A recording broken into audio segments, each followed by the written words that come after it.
गांव की उस गली में उस दिन कोई मेला नहीं लगा था। फिर भी हर नजर वही ठहरी थी। एक आईपीएस अफसर खाकी वर्दी में धीरे धीरे एक टूटी हुई झोपड़ी की तरफ बढ़ रही थी। लोग फुसफुसा रहे थे, यही है वो औरत जो अपने पति को छोड़कर चली गई थी, आज अफसर बनकर लौटी है। लेकिन दोस्तों, अगर आपको ऐसी कहानियां पसंद है जो दिल तोड़ती भी है और सच से जोड़ती भी है, तो वीडियो को लाइक जरूर करें और सब्सक्राइब करें इस चैनल को, क्योंकि आगे जो सच आने वाला है वो पूरे गांव को खामोश कर देने वाला है। क्योंकि जिस आदमी को गांव निकम्मा पति कहता रहा, वो आदमी एक ऐसा राज छुपाए बैठा था जो आज सामने आते ही सब कुछ बदल देगा। ये कहानी है तलाक, त्याग और उस प्यार की जो बदनाम होकर भी जिंदा रहा।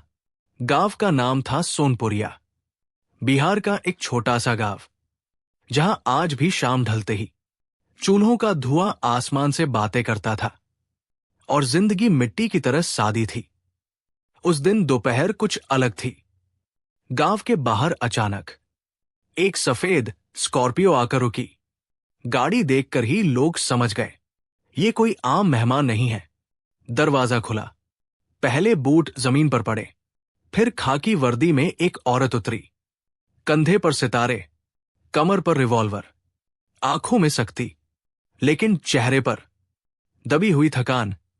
आईपीएस अफसर आई है, ये शब्द पूरे गांव में बिजली की तरह दौड़ गए।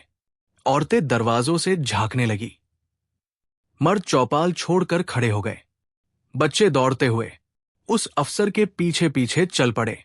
उस अफसर का नाम था अदिति सिंह, लेकिन गांव के बुजुर्गों के लिए ये नाम नया नहीं था। 5 साल पुरानी यादें। यही अदिति कभी इसी गांव की बहू थी। यही लड़की शादी के बाद रोते हुए इस गांव से गई थी, और आज वही लड़की आईपीएस अफसर बनकर लौटी थी। लोग आपस में फुसफुसाने लगे, वही है क्या जो अपने पति को छोड़कर चली गई थी? हां, वही। गरीब आदमी था उसका पति, झोपड़ी में रहता था। अदिति की नजर किसी पर नहीं ठहरी। वो सीधी चलती रही, मानो उसे ठीक ठीक पता हो उसे कहाँ जाना है। झोपड़ी का रास्ता, गांव की आखिरी गली जहां पक्की सड़क मिट्टी में बदल जाती थी, वही खड़ी थी। एक पुरानी झोपड़ी, दरवाजा आधा टूटा हुआ, छप्पर से भूसा झांकता हुआ। यही था राघव का घर। अदिति वही आकर रुक गई। उसके कदम पहली बार लड़खड़ाए।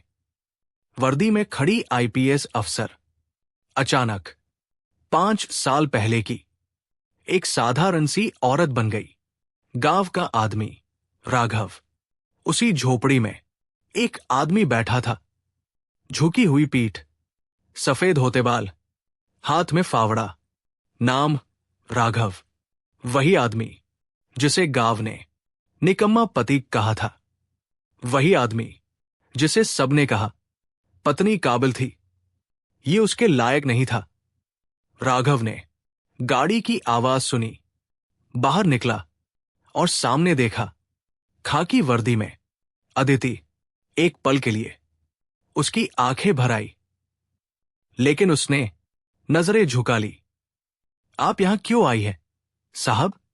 राघव की आवाज शांत थी, लेकिन भीतर कुछ टूट रहा था। पूरा गांव सांस रोके देख रहा था। सवाल जो हवा में लटक गया। अदिति कुछ बोल नहीं पाई। उसके होंठ कांपे, हाथ मुट्ठी बन गए।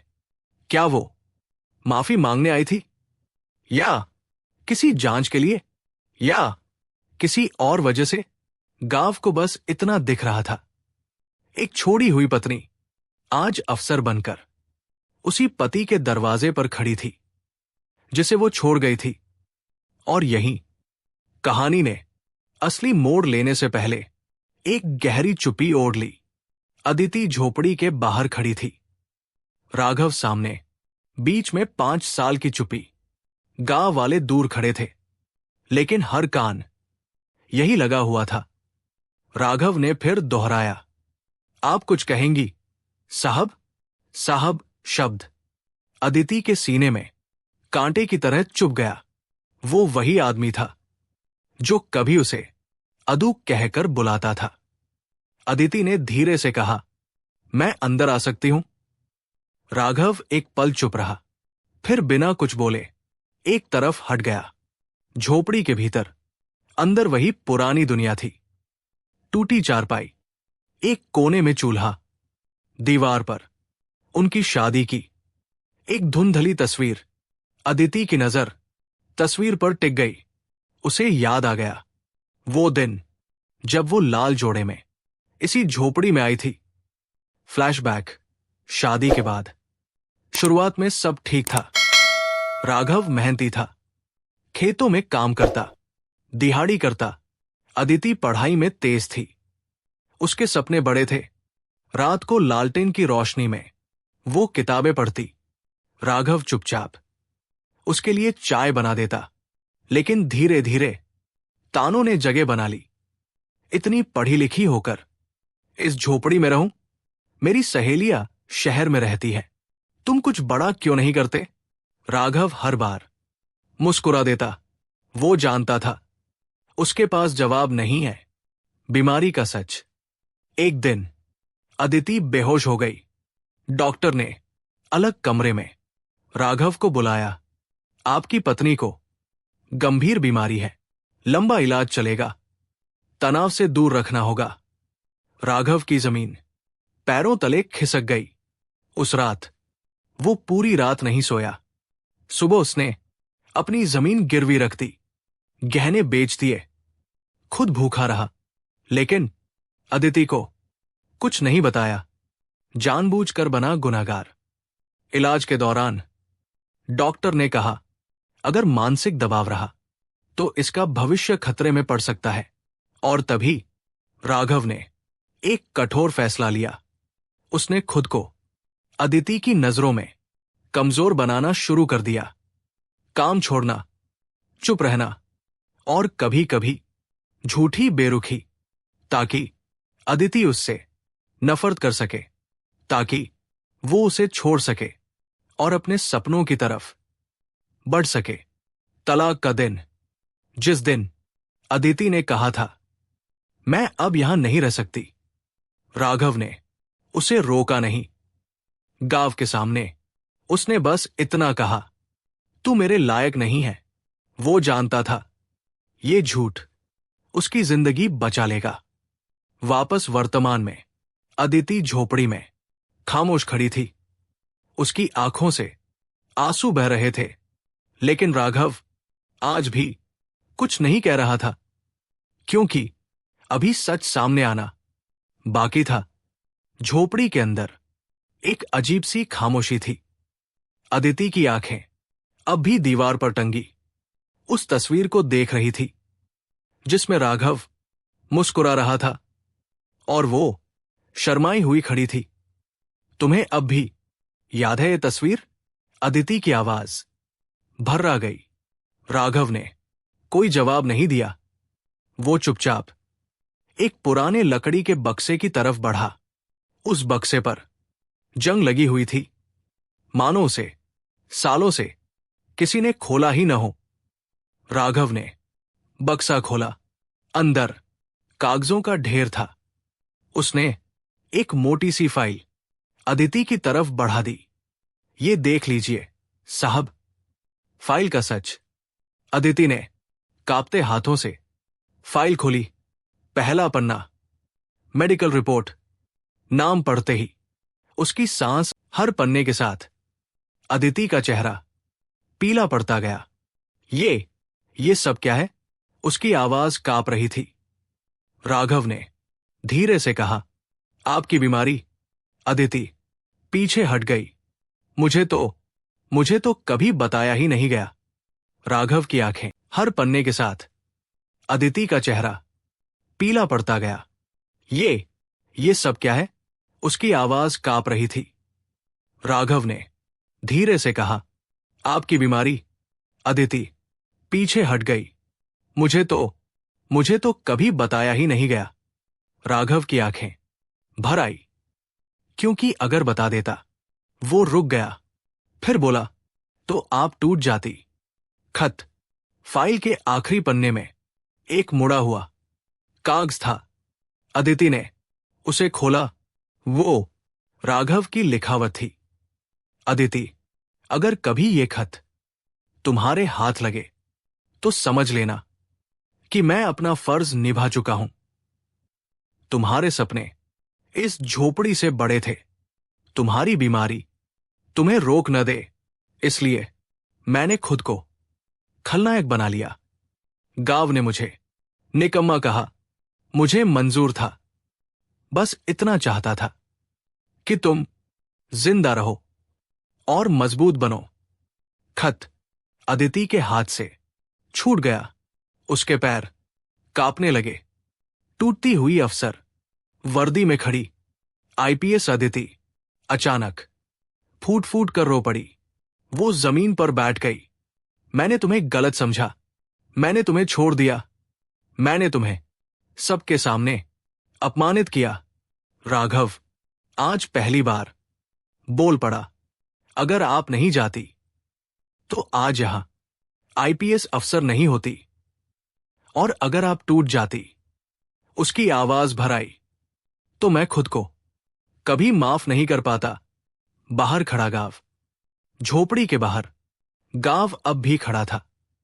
उन्हें नहीं पता था कि अंदर उनकी सोच टूट रही है। जिस आदमी को उन्होंने कमजोर समझा, वो सबसे मजबूत निकला। और जिस औरत को उन्होंने घमंडी कहा, वो सबसे ज्यादा टूटी हुई थी। अब बस एक सवाल बाकी था। क्या अदिति अपने किए का हिसाब चुका पाएगी?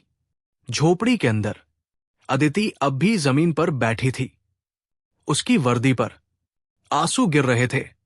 जो औरत हजारों लोगों को कानून सिखा चुकी थी, आज खुद के फैसलों से हार चुकी थी। राघव चुपचाप खड़ा था। वो आज भी वही था, कम बोलने वाला, जिम्मेदारी उठाने वाला, सच का सामने आना। अदिति धीरे धीरे उठी। उसने आंसू पोंछे, फाइल और खत अपने हाथ में लिया और बाहर निकल आई। पूरा गांव झोपड़ी के सामने जमा था। कोई बोला नहीं, सब बस देख रहे थे। अदिति ने गहरी सांस ली। मैं आप सबको एक सच बताने आई हूं। उसने मेडिकल रिपोर्ट्स हवा में उठाई। जिस आदमी को आप लोग निकम्मा कहते रहे, जिसे आपने बेकार पति कहा, उसकी आवाज कांप गई। वो आदमी मेरी जान बचाने के लिए खुद बदनाम बन गया। गांव की आंखें खुली। गांव में सन्नाटा छा गया। किसी की नजर जमीन पर थी, किसी की राघव पर। अदिति ने खत पढ़कर सुनाया, हर शब्द के साथ। गांव के सिर झुकते चले गए। बुजुर्ग चौधरी आगे आए। हमसे गलती हो गई बेटा। उनकी आवाज कांप रही थी। राघव ने सिर झुका लिया।